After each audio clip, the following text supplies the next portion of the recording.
whole point of my talk is to really plant a seed, an idea, and hopefully it will grow with people who are like-minded and want to join in. And basically I'm looking for with this idea, and it builds on others, but a win-win for people and nature in cities. And my motivation, and this is the sad part of the story, and you all know probably something about it, is our current biodiversity crisis. And it is. And we are at the start of what many scientists think is our 6th global extinction on Earth. And two of the groups of species that have been making the news lately and are most concerned, one of birds. I mean, just a huge decline since 1970 when I was a young adult, just in my lifetime, that in the United States and Canada, we've lost 25% of the population size of our birds. They're just crashing, okay? And some species are in worse trouble than others. Grasslands, shorebirds, their populations are really crashing. And so this is a huge concern for us for many reasons that I can't get into in a 15-minute talk, but that's one. And the other group is the reason why Claire and I even got together about this is about insects. And scientists don't usually talk about apocalypses, but scientists are talking about the insect apocalypse, because we're usually a pretty conservative bunch, right? But, and a whole bunch of studies around the world showed that insect populations are in huge decline for a whole bunch of reasons I'm not going to get into, but because their populations are tanking, we could lose up to 40% of the world's insect species in the next few decades. And the most affected groups are butterflies and moths, which just in that decade, 2009 to 2019, dropped population sizes by half. This is globally. Native bees are also have declined by half. They're another huge group being affected. Beetles, many beetles, they're the most diverse insects in the world. And aquatic insects that live partly in streams and ponds and the rest of the time fly around the air like dragonflies. They're really hurting too. So of course people haven't been standing still, we've known about these things for a while now, and we're not potted plants. We have agency, we've been doing things, and the chief way we've been doing things is setting aside nature reserves, either as government, state, local, national, or private organizations like the Nature Conservancy, buying up the land, and we call this reservation ecology, okay? That's one R. We also have been restoring a lot of degraded land and waters, okay? And restoring them back to some semblance of health, restoration ecology. But, as some scientists have asked, is this enough to save some reasonable cross-section of Earth's creatures? And when they do the back-of-the-envelope calculations, the answer is no. First of all, we can't acquire land, new land, in enough large parcels, and all the locations needed now, never mind in the future. Restoration also has limitations. You want to have areas that aren't too degraded, like you're not going to bring back blown up Appalachian mountaintops back to what they once were. It's just not going to happen. You can make them better. So the prediction is if we can reserve and restore, say 5 to 10% of Earth's land, which is a lot, okay, maybe in 100 to 200 years, we can save 5% of the species now alive. That's a grim story, no doubt about it. So a new approach is needed, and it's not going to, it's to add on top of those other two. The third R, it's called reconciliation ecology. And it was first espoused by this wonderful book, if you could read it, 20 years old now, but it is a great book. And basically it's about, can we have some kind of cohabitation, peaceful coexistence with other species around us? We already do in cities and towns, but can we make that better, okay, for more species and the species that count more, okay? So it's a new paradigm. in species conservation, and no doubt we need all three. So what do I, some ideas about reconciliation in cities and towns. It happens in other places too. I mean, the book is more than cities and towns. But in cities, the low-hanging fruit really is our residential yards. And to look at our yards as potential conservation spaces for some species. Of course, it's not going to be lions and tigers and bears, okay? But across this country, 16 to 40%, 7% of city land is zoned in residential zoning with lots of soil and open, plantable space.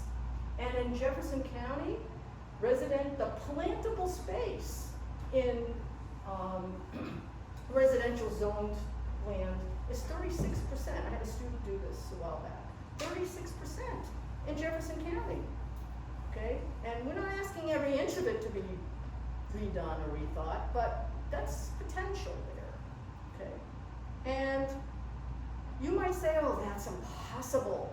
Impossible. Here's what one guy did in San Francisco back in about 12 years ago. Okay, Tim Wong. He saw that the pipevine swallowtail butterfly was gone from San Francisco. He watched it disappear.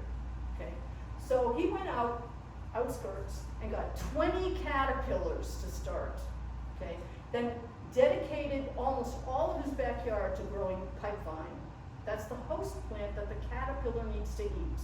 Oftentimes for butterflies, moths, it's what the caterpillar needs. That's the bottleneck. Okay, and so he was raising pipevines, and now to the point where he is donating caterpillars to all these natural areas, to the botanical garden. He basically, one guy did that for one species. So, okay. Now, let's take it to the regional level though. And the example I want to give is in Great Britain. And if you don't know about Hedgehog Street, please go to their website. It's great. They launched it in 2012. Okay. But before that, it was 5 years of discussion between these two preservation societies, because the poor hedgehog his population was chewing. Okay, and how can we do community-based conservation in residential areas in the suburbs and towns in Great Britain? And they got it together, and they knew that not one garden is enough. Hedgehogs need streets, neighborhoods of linked up spaces, protected spaces, if they're going to survive. So, since 2012, they now have 136,000 homes, residential areas, that are hedgehog champions. People want very little modification needed in their garden spaces, small lots.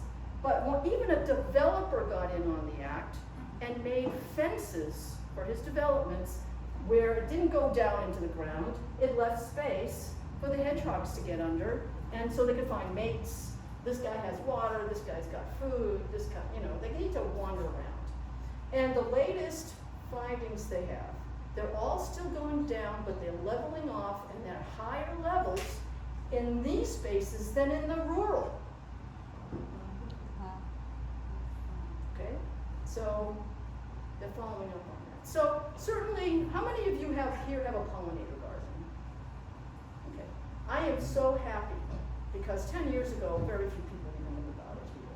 Okay, and yeah, you can have a pollinator. This isn't just going to be a pollinator garden story, but you can have a pollinator garden, and to save smaller critters. Okay, these birds, insects, things like that. But obviously, the larger the garden, with more native plants in it, the more you're going to potential to save these guys, right? Because what you need to consider, you're creating habitat, you're creating a little ecosystem with food webs and things. So, and what do organisms need to survive? All these things. They need food for their entire life cycle, not just when you have your little pretty plant blooming. Okay? They need the life cycle to be considered. Freedom from insecticides, night lighting for many of them, and all these other things, habitat and diversity, mobility, etc. What are the odds that anybody's single yard can supply all of those resources for any particular species? Not so great, right? Most yards aren't large enough because what we're talking is about sustaining populations, okay? Yeah, we could link gardens with a neighbor, convince some neighbors, and safe spaces for species with neighbors, okay? But what if you went one step further, and this is the part, this is the idea. We started a neighborhood adopt a species campaign on a single species. Why? Okay. Well, people like being on a team, right? They like having a distinctive identity, a mascot, if you will, something like that, all right? And people start with 3 neighbors, okay, on a street.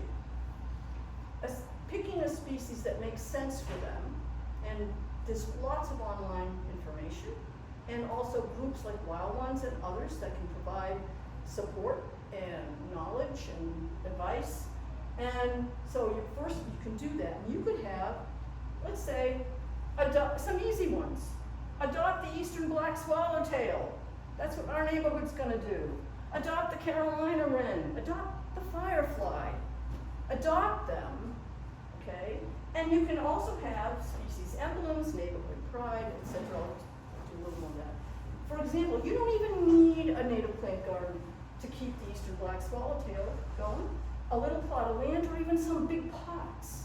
Grow, it's not even natives. Parsley, dill, and fennel. The female lays her egg on it, caterpillars eat it, and then it's just safe space for the pupae to overwinter, okay? You can do it without a native garden. Without a native garden, I mean, better if you had one, but you don't need it. Carolina wren, they're a cavity nester. For 7 years on this dead trunk in the backyard of my neighbor, I watched families being raised in there, okay? And they would go into my native plant garden, they had the cover, they had the food, you know, all kinds.